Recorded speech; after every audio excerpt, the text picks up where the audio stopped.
দেশবাসী, আপনারা দেখবেন গত পরশুদিন আমাদের উপরে যখন হামলা হয়েছিল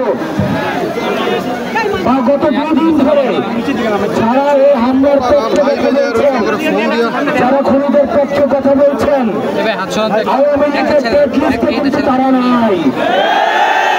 আওয়ামী লীগ বারবার বলে আমরা ফিরলে আমরা আপনাদেরকে নিয়ে করবো। আওয়ামী লীগের ডেড লিস্টে আমরা যারা আছি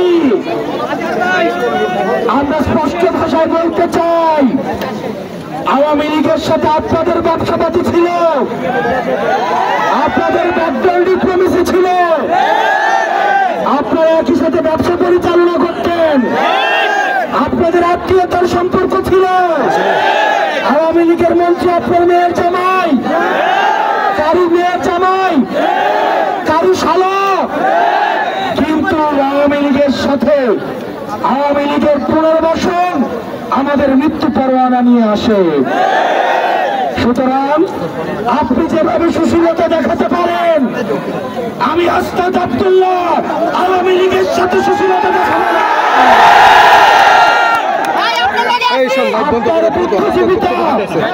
আপনার বুদ্ধিজীবিতা কোম্পানির কাছে বর্গা দেওয়া, আপনার বুদ্ধিজীবিতা বসুন্ধরার কাছে বর্গা দেওয়া, আমাদের জীবনের পরোয়ানা জনগণের কাছে বর্গা দেওয়া। সেজন্য যাদেরকে জনগণ উৎখাত করেছে আপনাদের ভুলে গেলে চলবে না। কোন স্বাভাবিক প্রক্রিয়ায় আওয়ামী লীগের পতন হয়নি, তাকে আপনি গণতান্ত্রিক প্রক্রিয়ায় আবার তাকে পুনর্বাসন করবেন। আওয়ামী লীগের পতন হয়েছে অভ্যুত্থানের মধ্য দিয়ে। সুতরাং আওয়ামী লীগের যে তওবার সুযোগ ছিল গত পরশুদিনের গোপালগঞ্জের ঘটনার পর, আওয়ামী লীগের তওবা করার সুযোগ নেই।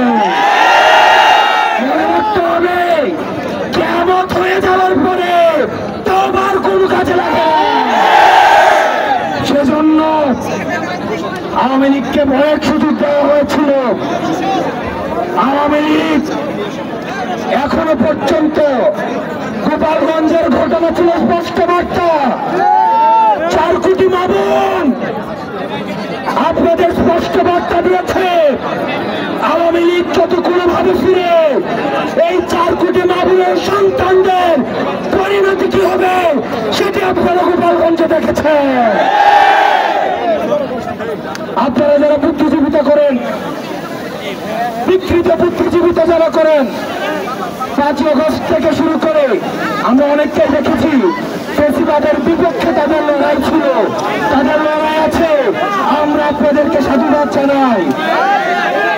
কিন্তু যে বুদ্ধিজীবীরা আমরা দেখেছি হাসিনার সময় যারা পয়সার জন্য নিজের মগজ বিক্রি করে দিয়েছিল, যারা টিভি চ্যানেলের জন্য যারা নিজের কলম বিক্রি করে দিয়েছিল, যারা চিন্তা দিয়ে টকশুতে এই মৃত্যু পরোয়ানার বৈঠক উদ্বোধন করেছে, তারা হচ্ছে এই বিকৃত, তারা হচ্ছে আমাদের বুদ্ধিপাপী এবং জ্ঞানপাপী।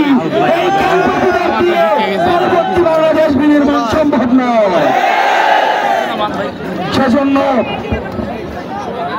আমরা বারবার বলি, বাংলাদেশের রাজনীতি ঠিক সেই মুহূর্ত থেকে পুনর্গঠন হবে, সেই মুহূর্ত থেকে বাংলাদেশ হবে বাংলাদেশ উইদাউট আওয়ামী লীগ।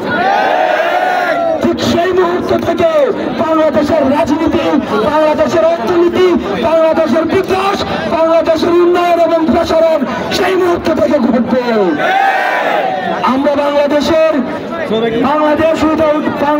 আওয়ামী লীগ গঠন করা শুরু করেছি, সেটা আপনাদেরকে শেষ করতে হবে। সবাই আপনারা আমার সাথে, আমরা কি বাংলাদেশটি কাউকে ইজারা দিয়েছি? ওই চাঁদাবাজার দখলদার বাংলা মাতার বাপ দাদার, ওই চাঁদাবাজার দখলদার, চাঁদাবাজার দখলদার, কথায় কথায় বাংলা ছাড়, চাঁদাবাজার দখলদার, এই বাংলা জনতার, এই বাংলা আমার, আমার দেশ তোমার দেশ।